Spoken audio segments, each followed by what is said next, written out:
নমস্কার বন্ধুরা, কুকিং অর্পিতাতে আপনাদের সবাইকে স্বাগত জানাই। আশা করি আপনারা সবাই ভালো আছেন। আমি আজকে বানাচ্ছি ইলিশ মাছের মাথা দিয়ে বাঁধাকপির তরকারি। তার জন্য বাঁধাকপিটাকে এখানে কেটে নিচ্ছি।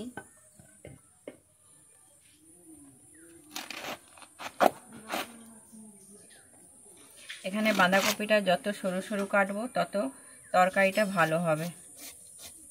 আমি একদম সরু সরু করে কেটে নিচ্ছি বাঁধাকপিটা। আমি এইভাবে বাঁধাকপিটা কেটে নেব।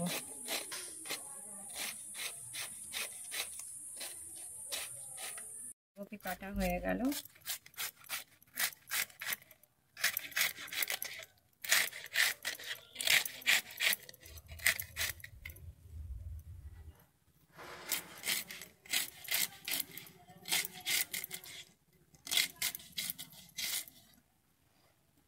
আমি এবারে নিয়ে নিচ্ছি আলু। আলুটাকে আমি একদম ছোট ছোট করে কেটে নিচ্ছি। নেব দুটো বড় বড় পেঁয়াজ আমি এখানে কুচিয়ে নিয়েছি, দুটো টমেটো কুচিয়ে নিয়েছি, আদা রসুন শুকনো লঙ্কা। আমি আদা রসুন শুকনো লঙ্কাটা বেটে নিচ্ছি।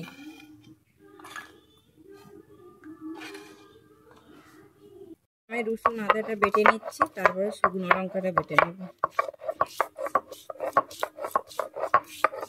গরম হয়ে গেছে, আমি এবারে দিয়ে দিচ্ছি দারুচিনি, দুটো এলাচ আর হাফ চামচ ধনে, গোটা ধনে, আর হাফ চামচ দিয়ে দিচ্ছি জিরে।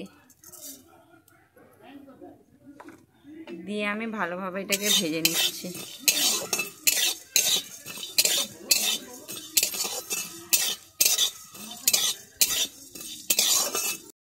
আমি এটাকে নামিয়ে এবারে গুঁড়িয়ে নেব। দিয়ে দিয়েছি, আমার তেলটা গরম হয়ে গেছে। আমি এবারে ইলিশ মাছের মাথাটাকে ভেজে নিচ্ছি।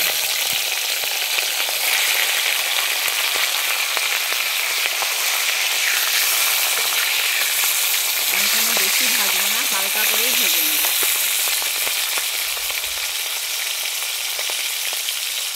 যা হয়ে গেছে আমি এবারে তুলে নিচ্ছি। এই তেলে আমি দিয়ে দিচ্ছি আলু। আলুটাকে আমি ভেজে নেব।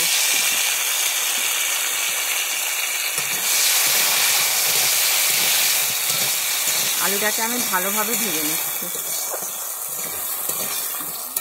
যা হয়ে গেছে আলুটা আমি এবারে তুলে নিচ্ছি।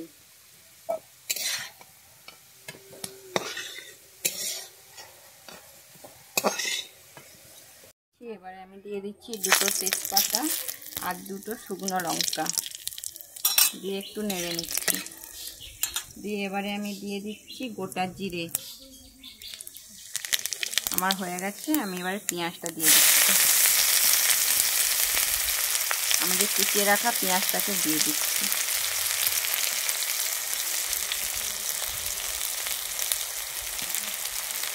দিয়ে আমি ভালোভাবে নেড়ে নেব।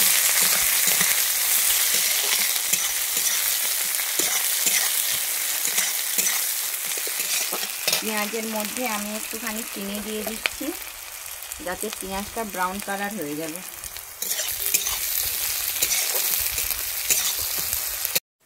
আদা রসুন বাটাটা দিয়ে আমি এটাকে ভালোভাবে নেড়ে নিচ্ছি। ভালোভাবে নেড়ে নেব যাতে রসুনের গন্ধটা চলে যায়। এবারে দিয়ে দিচ্ছি আমি গোটা যে লঙ্কাটা বেটে রেখেছিলাম ওইটা দিয়ে আমি এবারে ভালোভাবে নেড়ে নিচ্ছি। আমার ভাজা হয়ে গেছে।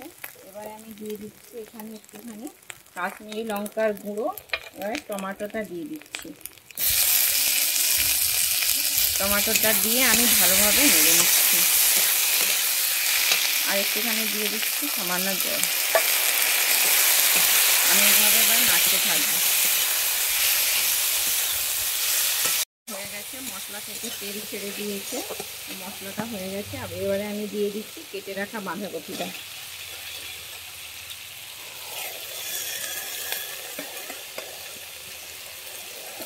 আমি একটু নেড়ে নিচ্ছি।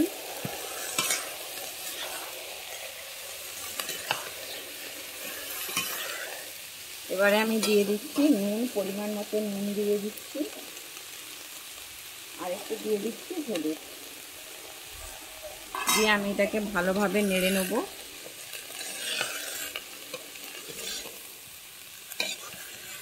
নিয়ে আমি এবারে ঢাকনা দিয়ে দেবো যতক্ষণ না বাঁধাকপির জলটা শুকনো।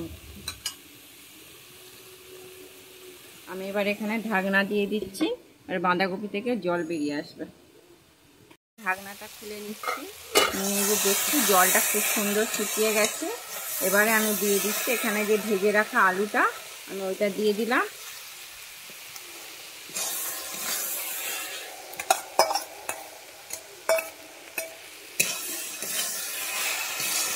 আর যে ইলিশ মাছের মাথাটাকে ভেজে রেখেছিলাম, ওইটাকে আমি গুঁড়িয়ে রেখেছিলাম, ওই ইলিশ মাছের মাথাটাকে আমি দিয়ে দিচ্ছি।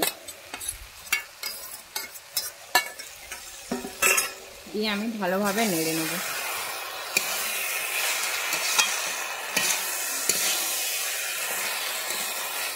ভালোভাবে কষা হয়ে গেলে ভালোভাবে কষে নিচ্ছি এবার আমি।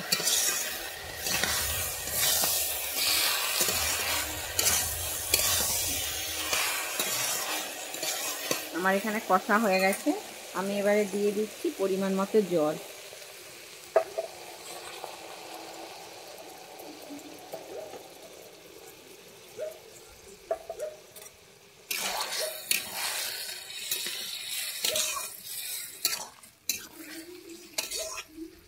এবারে আমি ঢাকনা দিয়ে এটাকে আমি 10 মিনিট হতে টাইম দেবো।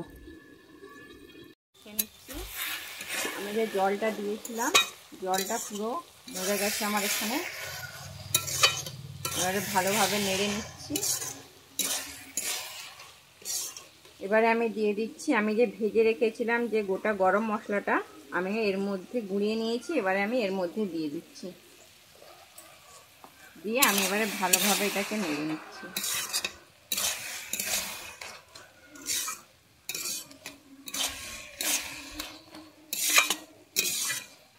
আমি ভালোভাবে নেড়ে নিলাম। আমার বাঁধাকপি রেডি হয়ে গেছে। এবারে আমি এটাকে নামিয়ে নেব। আমার ইলিশ মাছের মাথা দিয়ে বাঁধাকপির তরকারি, এই রেসিপিটা যদি আপনাদের ভালো লেগে থাকে তাহলে অবশ্যই আমার চ্যানেলে লাইক, শেয়ার, কমেন্ট এবং সাবস্ক্রাইব করে দেবেন।